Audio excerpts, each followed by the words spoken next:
That evening was supposed to be normal, but fate had other plans. I left work earlier than usual, thinking I'd surprise my wife with dinner. We hadn't been connecting much lately, and I thought maybe a quiet night together would help. As I parked outside, I noticed an unfamiliar car in the driveway. My gut twisted, but I tried to stay calm, telling myself it might be nothing.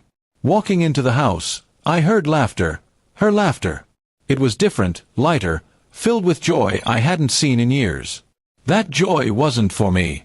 I froze at the doorway of the living room and saw her sitting close to a man, their hands brushing, his arm lazily resting around her shoulders. My heart sank. I stood silently, watching for a moment longer than I should have. They didn't even notice me at first, too lost in their little world. The sight cut me deeper than words ever could. She was supposed to be my wife, my partner, but in that moment, I was just an outsider in my own home. When I finally spoke, my voice was cold and sharp. "Enjoying yourselves?" Both of them jumped up, startled. Her face drained of color, while he tried to act casual, as if nothing was wrong. The betrayal was clear, but she stammered excuses, words tumbling over each other, desperate to explain away what I had just seen. But explanations meant nothing now. I had spent years trusting her, years giving her my best, only to find out she had given her heart to someone else. The man tried to step forward, pretending to be bold, but I cut him off. "Get out of my house before you regret staying." My tone left no room for argument. He hesitated, glancing at her, as if expecting her to defend him. But she stood frozen, lips trembling, unable to choose between us. Finally, he muttered something under his breath and left quickly, avoiding eye contact. The door slammed, leaving the two of us in a heavy silence that weighed more than words. She tried to speak again, but I didn't let her. "Don't waste your breath," I said firmly. "I've heard enough." I walked past her, straight to the bedroom, where I began pulling out bags.